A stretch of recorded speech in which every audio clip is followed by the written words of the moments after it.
Well, good evening, or should I say good morning, faithful followers of our T3I.info or the thirdintermission.com, or the thirdintermission.blogspot.com. Right, we're coming to you live from, once again, the bowels of the Toyota Center and the Foley Peterson Media Center for the third straight game with some commentary on the game we saw tonight. An incredible Arrows victory. They win 4-3 in overtime, and that's really the way you can sum up this hockey game. Just your general thoughts on the game first. First off, I didn't think the Arrows, after Monday night, I didn't think there was any chance of the Arrows going back to Winnipeg. So I am just shocked by what happened. I was still kind of basically in shock over what happened. They get a 3-0 lead, and then with 20 more seconds left, they give up 2 goals to send the game into overtime. And then they managed to get their act back together, regroup, and win the game.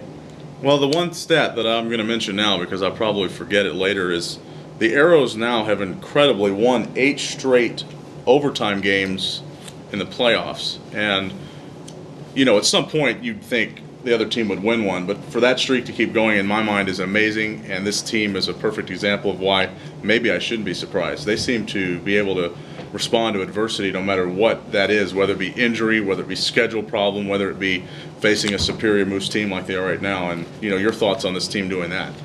Well, this team, I think this game is a perfect example of why Kevin Constantine said after the game that when he started the playoffs, he was 50. He's now age 73. 73. Because the team just kind of a cardiac feel to it.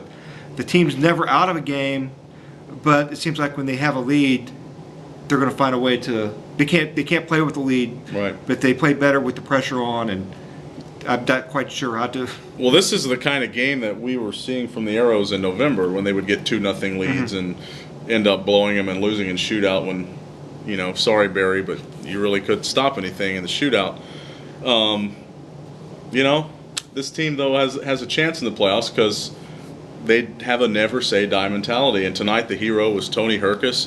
I credit a lot on that winning play to Robbie Earl, who kept that play alive and waited for Tony to get open.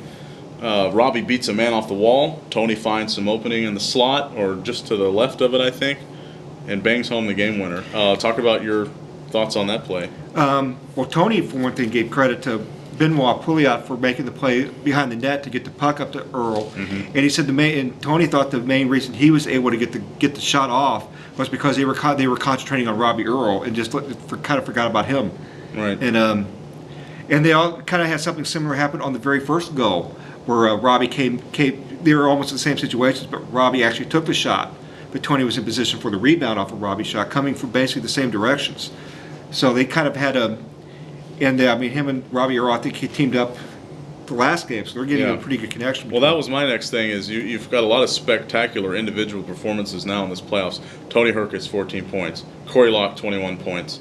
Robbie Earl, I think, has 5 goals in the playoffs after only scoring 2 or 3 during the regular season after coming over in that trade from Toronto for Ryan Hamilton. But let's move on. Matt Climby got the start tonight. You know, you got that information during the morning skate that Matt would start tonight, and it wasn't a real big surprise after Anton got hurt and after Nolan just wasn't sharp in his couple of starts. What did you see from Matt Climby tonight? Did he do well enough to win the game? Yes, actually.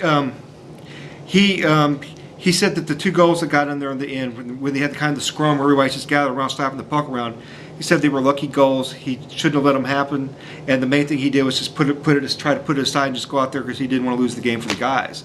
But for 59 minutes and 30 seconds, he was as solid as anybody could be, especially somebody who's hardly had any playing time in the past 6 weeks. He's come in, he's relieved Anton a couple of times. But, beyond that, he hasn't really had much of a chance to play. Well, the question now is this team's pulled off 2 in a row, and they're halfway to doing something only 2 AHL teams have ever done.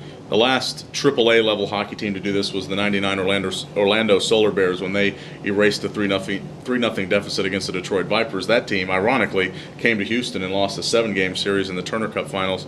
But the question is, now what? I think, at least my opinion is that Matt Climby now has a fresh slate. He doesn't have to worry about giving up those 2 goals late because his team won the game in overtime. And if the Arrows come out with a strong first period on Monday night, they have a good shot. What do you think?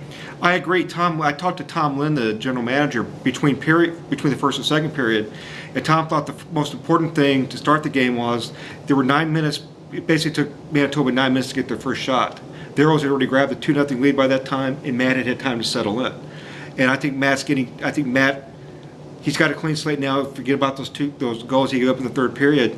And I think the team's pretty much set, unless, well, this is the Arrows, so there's no telling he's going to slip in the shower or something. But otherwise, I think this, they could be set for the goals. Well, some things to mention now. The Arrows are going to fly into Minneapolis, change planes, and fly to Fargo. They will then bus from Fargo, North Dakota, to Winnipeg, and that's about a 3.5 and 4 hour bus drive. And that's a little bit of a taxing travel day for them, but they'll do that tomorrow. They'll get Sunday off and get ready for Monday. Also, he brought up Tom Lynn being the general manager of the Houston Arrows, the assistant general manager of the Minnesota Wild, and he will keep that position after the Wild name a new general manager for their team. So we'd like to send out our congratulations. It's been a pleasure working with Tom, and it looks like that will continue to be the case. Your thoughts on working with Tom the last 2 years? I like Tom, and I like what he's done.